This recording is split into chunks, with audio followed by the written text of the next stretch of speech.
Alright, let's start diving into the DRM analysis for PirateSoftware's two games, Champions of Breakfast and Heartbound. Let's start with some information about the two games and clear up some misinfo too. Both Champions of Breakfast and Heartbound were created in the GameMaker engine. Champions of Breakfast is the game Jason claims has the unpiratable DRM. I tried to find a way so that our game wouldn't get pirated because it'd be easy to pirate it. This is your save file. First start the game up, it actually checks what achievements you have and it unlocks powers based on your achievements. This is actually the save file for the character, so you can't pirate it because you can never use the achievements. It made it unpiratable, which is deeply hilarious. So, as you saw, essentially the DRM for Champions of Breakfast is the Steam achievements acting as a quasi-save file. The Heartbound DRM is the following code snippet that Jason has shown live on stream multiple times. Now, recently a lot of people have been posting that Heartbound has always online DRM. That is false. Heartbound does not have always online DRM. The DRM approach does not require online connectivity to function. It'll work just fine with Steam in offline mode. Jason has told the truth in regards to this matter, so he doesn't deserve the online DRM hate he's getting currently. Second, the Steam achievements acting as a save file is only in Champions of Breakfast. Heartbound does not have any dependence on Steam achievements. These are two completely separate DRM solutions. Now, let's start analyzing the Heartbound DRM code. The important variable we need to pay attention to within the code is on line 3, the global.piratedGame variable that is set to 1. Like the variable name suggests, this is what dictates whether or not the game is considered pirated within the game itself. A value of 1 implies the variable has a truthy value. Normally for this type of thing, we'd use a boolean and use true and false as the variable values directly, but we'll leave that aside for now and touch on it again in the code review section. If we continue and move on to line 5, we can see the DRM process goes as follows. First, we check to see if Steam is initialized. Once if it's confirmed to be true, the game is considered legitimate, hence line 7. Then at line 13, we check to see if the Steam client is actually a Steam emulation or crack. The double equal sign means we're checking to see if the value of this function is equal to the ASCII string IGG Games. IGG Games is an unsafe piracy group, and they use their name when they package their cracked Steam games. Then we set the game to pirated on line 14 if we confirm it's an IGG Games crack copy of the game. Now, we move on to line 16 where we check to see if there's a bogus account ID. We also, on line 19, check to see if we have a known Steam app ID that is commonly used in cracks or playing pirated games or mods. If either one of these checks end up being true, we also set the pirated game variable to true. Now, in order for us to break this DRM, the first two problems we have to deal with is the function call of Steam initialized and the Steam DRM that would be included with the actual game. Steam DRM is Steam's own added-on DRM. It is completely separate from the Heartbound DRM we're discussing. Due to legal reasons, I'm not going to directly show what programs to use or how to bypass Steam functions in Steam DRM, but I'll explain a bit about the process and how secure using Steam functions as a form of DRM is. First, let's talk about the Steam DRM. The Steam DRM has been well understood by cracking groups for a very long time. It's so well understood and commonly cracked, there are multiple tool sets built for it and guides, to the point even non-technical users can use them to crack and distribute their own Steam games. This is called home riffs, and this is one of the reasons there's so many Steam games that have day one cracks floating around. Next, we have the Steam functions that we saw in the Heartbound DRM code that we need to address for the Champions of Breakfast DRM. For this issue, let's talk about Steam client emulators. These are programs that mimic some legitimate Steam client functions and fake some of the other functionality you expect in the legitimate Steam client. There are numerous Steam client emulators, and I'm not going to touch any of these emulators, but take my word for it that they can easily get through the Steam DRM and the initialized function check. And they can also mimic the Steam Achievement API, meaning not only can the Steam DRM be bypassed by using these emulators, but they would also allow you to crack and play Champions of Breakfast, plus you'd basically have a save game editor along with the two. While we're on the topic of Champions of Breakfast, I was curious how long it took for the game with the unpiratable DRM to be cracked after it was released, and this is what I found. 1 day and 17 hours after the game was released on Steam, there was already a home rip floating around. If you don't consider home rips to be valid, I also checked to see if any known Where's scene groups had a crack for the game. The scene group Simplex has also had a crack for the game floating around for years at this point, so that unpiratable DRM has been soundly defeated multiple times just after launch. Now, with those problems addressed, let's return to the Heartbound DRM code and examine the last problem we need to figure out how to break. Namely, the IGG Games check and the various ID checks setting the pirated game variable to true. In order to break this, we'll need to do some reverse engineering. To make this reverse engineering and cracking process smoother to explain, I've copied over this snippet of code into a tiny C++ program. The DRM I have in it is in the left pane between lines 13 to 51. Now, you might notice I have a couple functions here between lines 15 to 33. Those are just placeholders. Due to legal reasons, I'm not including the real Steam SDK or functions in my tiny program, or including it within the actual reverse engineering process. Since I already explained how they can be defeated, it's not important to include them in the program. Back to our code, you can see the rest of the DRM matches up basically one-to-one with the DRM snippet we have from Heartbound. Last line to note, I run the DRM check here on line 108 just after the program starts. The rest of my program code doesn't matter too much. I'm basically just using the Windows native Win32 API to create a simple window that will have a red background if the game is pirated, and if it's a legitimate copy, the background will be green. Also, just like the Heartbound DRM code, we start the program assuming to be in a pirated state. Now, I compiled the little app we have, and we have an exe we can run. Let's pretend we don't have the actual source code and just have the exe. So how do we modify this exe and beat the DRM? In order to modify this exe, we'll need to use what is known as a disassembler plus a debugger. I'll be using Ollie Debug, which is a very old and outdated x86 debugger. If someone was doing actual reverse engineering these days, the tools they would look for and use would probably be something like EDA Pro or Ghidra, a reverse engineering tool built by the NSA and freely available on GitHub to download and use. Anyways, let's open up Ollie Debug and attach a little DRM test application and see what we get. So here in the main window, we have something that is called assembly. This is normally the lowest low-level programming language used and is very tightly corresponds to machine code. And these are the instructions your computer or phone CPU is actually executing when you're using a program. The other window panes don't matter at all for our purposes, so we can ignore them. Next, I'm going to run this program as just a simple smoke test to make sure everything's working as we expect it to. Namely, we see the red background and the pirate game detected stuff we expect from our DM. I don't need the live attached process info, so I'll close the app and return to the view we had originally when we opened the exe.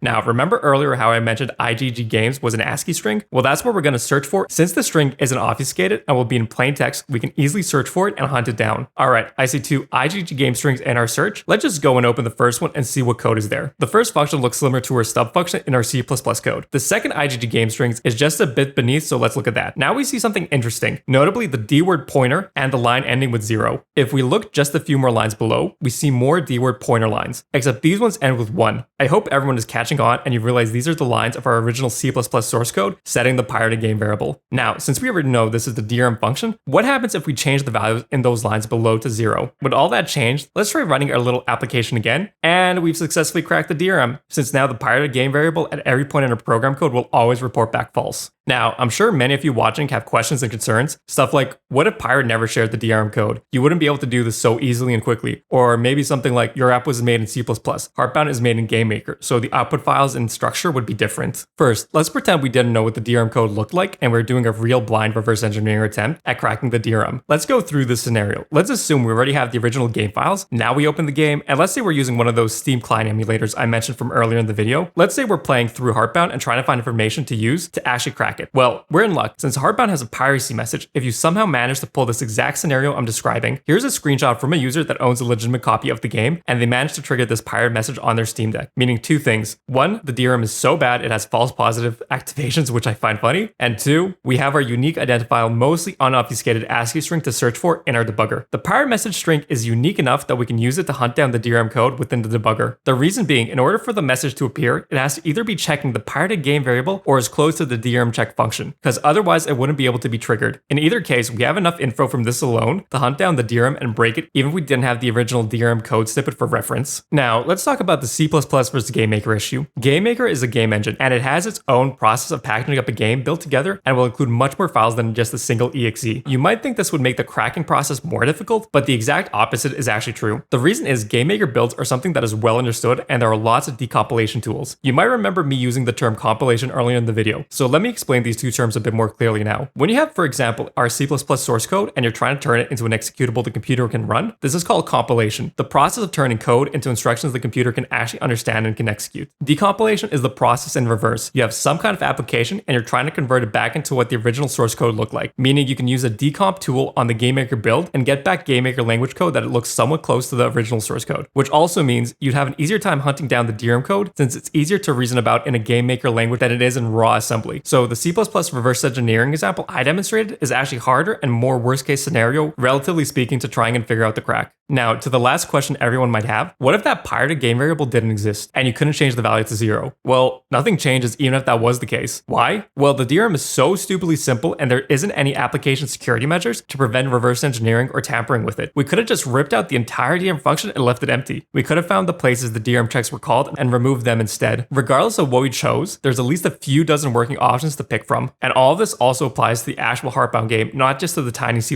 program I wrote. To be thorough, I'll also cover some application security measures that could be added and some DRM measures, but I'll keep it light and just at a high level overview since diving into those is way too out of scope for this video. First of all, let's go back to our C++ source code. Something we could add to prevent Ollie Debug from opening up our exe would be to add the native Win32 function isDebugger present. Yes, that one line would help stop some of the simplest debuggers from opening the exe. Next, we could also add something called string obfuscation, meaning we don't only use stuff like IGG Games or the YAR pirate message in an easy to search for format. By obfuscating and having a special function to decode the real strings, we could have prevented the search string stuff we did in the cracking process. Another simple thing we could do is what's called a checksum. Basically, we can have our own application look at part of itself and generate a special result from that. So in the case if someone tried to crack the application by removing the DRM, the application portion being checked would be different, meaning the checksum generated now would be different from what's expected and as a result would fail. These are fairly common additional layers of defense for programs to help prevent tampering with the distributed program by end users. Alright, with all that, I think we can start wrapping up this DRM analysis. And yes, there's a million more things that could have been done, and yes, there's a ton more application security measures that could be added. There's entire standard bodies around it. I just barely scratched the surface. Also, I'm not a hacker. I don't do this type of work professionally, and I don't mess around with this stuff in my free time either. I'm a complete novice when it comes to this area. But for context, if I didn't stop this video every few seconds to explain what was going on, the first attempt I took at cracking the DRM in total, uninterrupted, would have been 37 seconds altogether. Now, let's return to Jason and see a tweet plus a short where he mentions his assembly and reverse engineering experience. I'm a hacker. I've been a hacker for 20 years.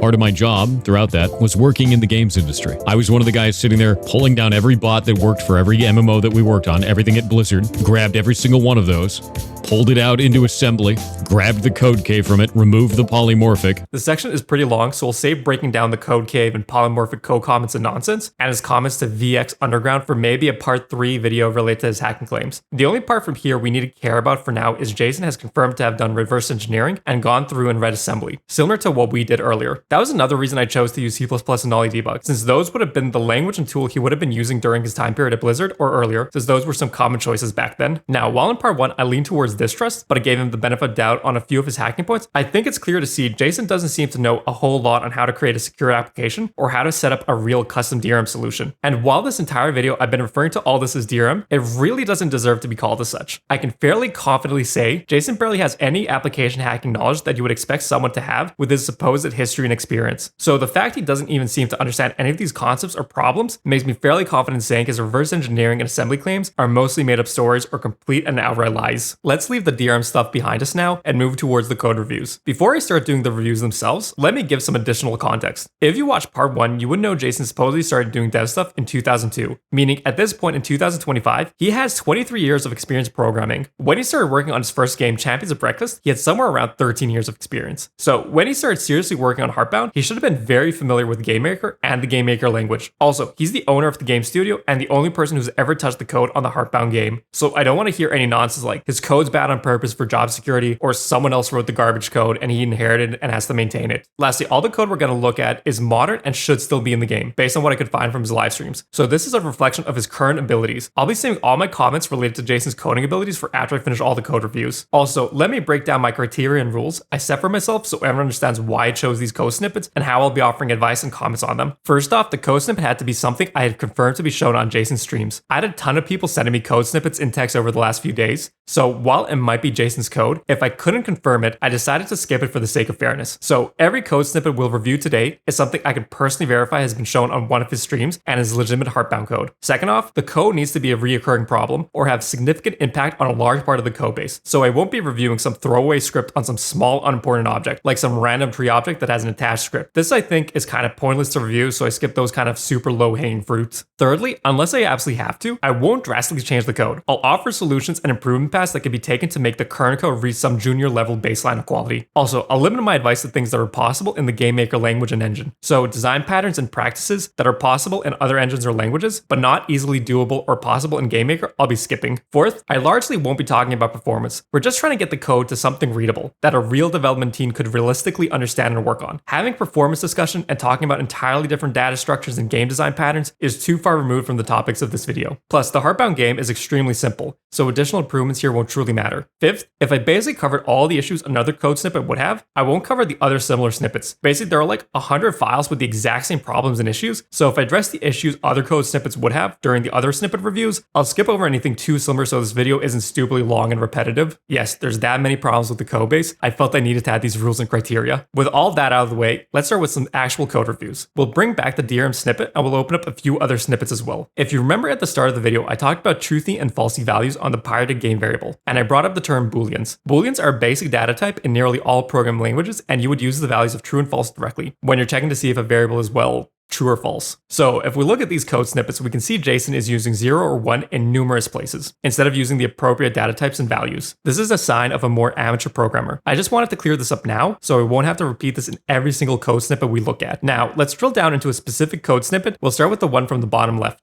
Alright, so the very first line, we already have a lot of issues here. So Jason is accessing a storyline flag in a single dimensional global array using a raw index number of 367. Both of those things are terrible, but let me explain what an array is first. Arrays are a basic data structure that stores a collection of elements. Let's go through a quick example. Imagine you have a row of boxes, and inside each box you add a number. To access a number inside a specific box, you would use what's called an index value. In GameMaker, array indexes start at 0. Another nice thing with arrays, there are lots of functions built into your programming language, making it much nicer to work with. Arrays are a basic program concept and near universal in all languages. Now, let's deal with the index number 367. This is what we call a magic number. Magic numbers in programming are when you use a number directly to check or access something, and there's no way for someone reading it to have any idea what it could possibly mean or refer to without someone else explaining the intent or finding a different file that might hold the context needed. Jason uses magic numbers across all his files in codebase. So for us to get context on this, let's pull up another code snippet that has the storyline array comments and logic. Okay, there's another huge issue with this code snippet too, something I'll refer to as code change blast radius. To better understand what blast radius is, let's imagine we're looking at lines with indexes of 207 and 208, dealing with something called middle storyline flags. Let's say one day we want to add another storyline flag or event for this section called middle. We have two options here. Option 1, we go to the end of this array and add in a completely unrelated area of the array another middle event. So this array has something like 560 indexes, meaning if we added a new one at the end, our middle event flags would be indexes 207, 208, and 561. This is absolutely terrible since logic events that should be together are at completely random spots inside the array. This causes a whole host of issues. The code becomes difficult to reason about, the magic numbers become even more challenging to maintain and use. It's so obtuse that the odds of maintaining and using this code decreases the more this array is expanded on. So what's option 2? Well, it would be nicer if it was at line 209. So it's logically grouped together, but in order to do that, we need to bump all the other indexes by 1. So the old 209 would be 210, old 210 would be 211, etc. Unfortunately, this is what we call a nightmare code change or refactor scenario. Since if we wanted to do that, we would have to go by hand and update every single index after 209 within this file. Then we'd have a near 100% code change blast radius. Since if we change those indexes, every other file using those storyline flags is going to need to update their index number by 1 if they're at the 209th index or greater. Essentially, the structure is so bad and unwieldy, it's basically impossible to maintain or extend in a good way as it is. Let's deal with the magic numbers first, then we'll discuss a better way to do the story flags. We have two options when it comes to the magic index numbers. We can use const values or enums. Const values are just a named variable with a value that will never change. Enums are a data type that contains its own list of named constants. Enums are a much nicer choice to work with, so we'll go with them. With this enum defined, we can update the global storyline array where index 207 and 208 are with the enum values. Now, isn't this better? Now we have some context for what the storyline array index is for. Plus, if we return to our previous code snippet, we could change all of these magic numbers into enum values. So 367 could be an enum forest value, 333 could be an enum value for a town, and the 1 and 2 that is Fern and Road could also use a character enum. Now we have our first code improvement. The storyline flag structure still isn't good, but we've reduced the blast radius of changes from the entire codebase to basically just one file. Since we have a nice abstraction away from the raw index number, we just need to update the enum and the storyline array to have new flag options without having to update the rest of the codebase. This also helps with something called developer experience, DX for short. GameMaker includes what we call an IDE, or integrated development environment. Basically, an IDE helps you to code and easily refer to code and values across your codebase. So if we use, let's say, the enum example, and we start typing in middle and then dot, the IDE would show us the values under the middle enum, meaning we don't have to search for the file with the enum to see what values we can use under that specific enum. We also don't get a bunch of random type suggestions that don't apply to this situation. Having good DX is important when working in a team, and I'd argue critical if you're trying to build and program something solo in a reasonable amount of time. So we'll stop worrying about the snippet since it's half decent code quality now and workable. Now, let's return to the global storyline array. While our enum change is a huge improvement over the original state of this file, this still isn't exactly good. Now, before I offer a solution, let's see why Jason used the flat single dimensional array in the first place. So according to Jason, he has a flat array because he wants all the values to be saved exactly the same way in the game's save file so players can modify it. Well, his reasoning is kind of dumb. What kind of code structure you have and the save file format you want do not impact each other. Every single game that has a save file has something called serialization, which is the process of taking your game structure and data and converting it into a format your game game will know how to read and reassign the values into the correct places. This is serialization and deserialization respectively, and it's a basic concept when making a save file. This is literally a basic thing nearly every single game has. So yes, it's perfectly safe to not use the one-dimensional array here. Next, let's look at a save file. So every line has a random number value that's supposed to correspond to one of his array indexes. Since we know what the problem is and what we need to achieve, now let's actually code up a better solution. Let's start by changing the storyline array into a struct. A struct is a composite data type. Basically, it's just a variable that can hold other variables inside itself. Since we already know Heartbound has 5 chapters, I'll further split up the structs for the 5 chapters to have some separation of concerns. Here we can see what the structs look like. We have at the top level our chapter, then we have our area of that chapter, and finally within the third level we have our storyline event. What's so nice with this approach is, we can now ditch the enums entirely. We can access the storyline flags like this, for example, chapter 1, dot, middle,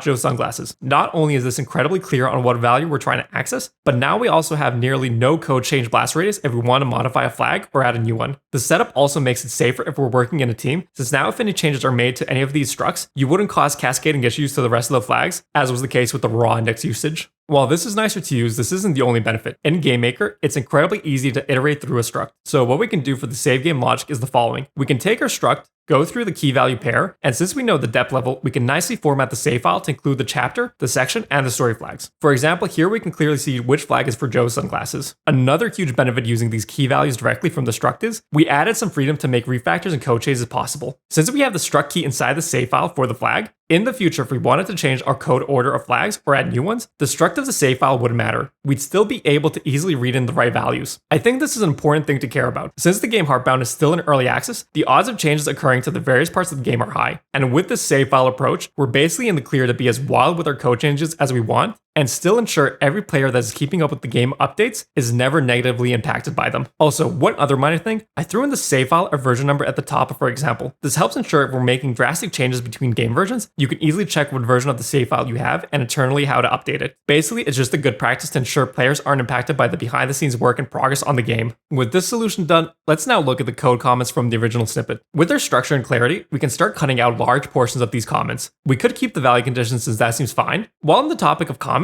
let's pull up some of the other snippets again. The comment frequency is way too high in Jason's code. Code should be self-documenting. Comments are perfectly fine to add if there's some special conditions or some other oddity surrounding the code usage, but some of these code comments are just worthless. For example, here he comments what the function call is going to do. There's no surrounding code inside the brackets to affect the function, and there's no parameters. If this needs a comment to understand what it's going to do, that means you should be renaming your function, not adding a comment. Also, redundancy like question asked equals 1 and set stuff is just wasting screen space. Maybe Jason was adding this for his live viewers so they would have a reference what he was coding, but leaving this in afterwards I find questionable. Moving on to the next snippet, we have another array to look at, where Jason is manually setting each array element to mostly the same value. First of all, manually setting every single array index for hundreds of arrays is something I've never even seen an amateur developer do. It's also problematic in a few ways. Either the array should be initialized with values directly, then modified by using the right functions, or we should be using a for loop iterating over the length of an existing array and ensuring every index has a valid value if we're completely modifying it to something else. Let's make our code change first, then I'll break it down. So what I did here was I added what is called the for loop. What this loop is doing is it will start at the 0 index of our array, check to see if our current index value is less than the total number of indices in our array, then it'll execute the lines inside the brackets, in our case assign a value to the current index. Finally, it will increase our current index number and check the loop conditions again. If the condition is still true, it will keep executing the code within the brackets until either the condition isn't true or we explicitly break out of the loop. Then after we finish with this loop, we manually assign the 2 special index cases with the angry road voice value. Loops are another basic concept of programming. Now, why is this better? Well, for one thing, if we ever change the size of the array code in the future, this code will still be safe, since the array length index will know the exact right size of the array. Also, not having to write a million lines of redundant code is nice too. Second, this is actually much safer and will reduce the likelihood of runtime errors, or what you as a player would know as a game crash. So what are runtime errors? Let's say we have another place in code trying to use the voice list, and let's say Jason thought he had 27 elements in his voice array instead of 26, and he was once again using his magic numbers to try and access index 27 of the road talk voice list. If we look at the original array list, it only goes up to array index 26. So what happens when you try to access an index that doesn't exist? Well, the game is going to crash, that's what's going to happen. This happens because accessing an array index isn't code GameMaker can verify ahead of time. So what happens is GameMaker will launch the game and execute the code up to that point. Once it hits the invalid index, the program will crash, since only at that point in time will it know the array index is invalid and there's no data there to access. Using our approach and the array functions, we can guarantee the full length of the array is accounted for and has values. We could also use the array last function too for the last valid index of an array. This doesn't guarantee the right character voice or expression will be used, but I still think it's preferable to have the wrong voice sound activated while the game is playing instead of having the game crashing and the player losing who knows how much time or progress. Again, for loops and default initialization are very beginner level concepts and near universal in all programming languages. Alright, last snippet we're going to look at for this video. Here we have a gigantic switch statement with multiple repeating cases, and the total case amount being like 1,000 cases for one possible branch path. There's a second branch path where there's like another 100 switch cases inside it too. I think Jason might be trolling us with this one. Let's start with a simple improvement for the multiple cases that are exactly the same code. Normally, when you have a constantly repeating code, you write a function to call it to reduce code duplication and to reduce the possibility of incorrectly copying code and introducing bugs into your program. So if we create a function to reduce the amount of repetition we do, there's a lot of benefits. First, it's a lot easier to read and manage the code and the various cases. Second, it reduces the possibility of doing something incorrectly, especially when you're doing the same step hundreds of times. Again, better developer experience too. If you have common behaviors in a function, you don't need to manually type out the steps for every common dialogue behavior. It also speeds up development. Since Heartbound is a primarily story-driven game, the more of these common functions you have, the faster you can make cutscenes and dialogue scripts. Now, how do we improve the 1000 switch case? Well, I thought about this for a while, and I think the fastest way to improve it is we take it and we throw it in the trash and never look at it again. I generally thought about this for quite a while. There's essentially no improving the structure. For most of these code reviews, I tried to never recommend anything too far removed from the current state of things, but this is generally such horrifically architected code, there's basically no real way to improve it without a complete rewrite of things. Generally, when working with dialogue or complex cutscenes, you'd be using a lot more things than just the raw strings themselves. An array of dialogue structs for the lines would be a fairly common approach, and we could skim through a quick example. So the struct data is pretty dependent on your game and needs, but a few things are fairly common across most games, like having the line itself, the character you want to show on screen, and a dialogue type. Generally, we'll have the event type dictate how to proceed. So a more simple example could be something like the following scenario. Here we have the dialogue array filled with structs, and each dialogue line is a struct in itself, and it tells us exactly what kind of dialogue event it is and what choices and actions are possible for it. This reduces our switch statement to a handful of cases depending on how many event types we end up having. Secondly, it provides a very solid and reliable structure for us to use for all the cutscenes and dialogues within the game. Also, variables in GameMaker can point to other scripts. So let's say we needed to do something crazy that requires an escape hatch. Well, that's also incredibly simple, since in GameMaker we can set the value of the dialogue struct to another script and call it with script execute. With this, we have reduced over 1,000 dialogue cases into a handful that are easy to reason about and extend. Since this is a separate example, I'm not going to dive into this anymore. Okay, with all that out of the way, I think we can start closing up the code review, and I can start going over my comments. First off, yes, there's a lot more things wrong with the code I've shown from Jason that I didn't talk about. There are way too many things to nitpick, so I try to limit my comments to the biggest issues. I also try to avoid offering changes or advice that is too far detached from its current structure and setup. That's why I didn't run through multiple solutions. Also, I didn't talk about any actual game design patterns, since that would be another video into itself, and he wasn't actually using any inside his code. Next, during the code reviews, I wasn't explaining any special concepts or anything. All of the Boolean stuff, the for loops, the safe default initialization, using functions with parameters, enums or const stuff, all of that is literally intro level program concepts. There was at no point in the code reviews where I went above a junior level developer's expected knowledge. Well, except maybe the struct iteration and the save file stuff. To help put this in perspective, let's pull up the Stanford CS 106A Intro to Programming course. This is a first year, first semester type of course. It's incredibly similar to the one I took during my first year of college. And let's just look at the things you learn in. Basically, everything I discussed in this video is stuff you learn in this intro level course. The fact Jason doesn't even seem to have a good understanding or know about some of these things is just baffling. If we consider his 2002 LinkedIn start date as when he started learning about programming, that means as of today in 2025, he has 23 years of experience programming. Yet somehow, he doesn't even seem to understand the most basic entry-level concepts in programming. It doesn't matter what programming languages you use or learned, these concepts like loops and booleans are essentially universal in nearly all languages. Now, someone might argue he doesn't have 20 years of GameMaker experience. I don't think that's a valid argument, but let's go through it anyways. His first release game was Champions of Breakfast, and he spent roughly 8 to 9 months on it. So for Heartbound, he should have had a pretty good understanding of things. If I wasn't making this video, I probably never would have touched GameMaker in my entire life. The entire time it took me to grasp the GameMaker language and write the code you saw in this video was roughly 2.5 hours. So I'm not giving Jason any passes due to a lack of experience with GameMaker. Now, I avoided trash talking his code too much during the reviews, but let me pull up that mega switch statement again. Let me also pull up some Yandere dev code. Now, I know everyone trash talks Yandere dev's code, but it's easy to see how and why he made this. He had zero previous game dev experience or programming experience, and he dived headfirst into Unity. He just took the first thing he learned and he ran with it for every problem. The code isn't good by any means, but you can understand why it's like that. With Jason, I'm just left so confused. Like, He's supposed to be a game dev industry veteran, and yet he's making stuff as bad as a complete amateur like Yandere Dev. I also spent some time after finishing up this portion of the video thinking back to all the code reviews I've done in all my previous jobs. I've easily done somewhere in the thousands of various code reviews, and I've reviewed code from all sorts of experience levels, from senior software architects to people having done a 4-month bootcamp and having less than half a years of experience. And yet, I don't think I've ever reviewed anyone's code that was this bad. I'm not being hyperbolic when I say this, but this is genuinely some of the worst code I've ever reviewed, and I didn't even explain or dive into every possible issue with it. Plus, if we remember all of Jason's hacking claims, guess what? You need to know these basic programming concepts if you want to do reverse engineering or malware analysis. This is the foundation nearly everything else builds off of. Taking all that into account, I think Jason has been lying through his teeth about all his coding abilities, all his assembly stories, and just making stuff up with terms he's heard thrown around. If I was working with Jason and I saw this type of code being repeatedly submitted, I would push for him to be fired, with my state of reason being gross incompetence.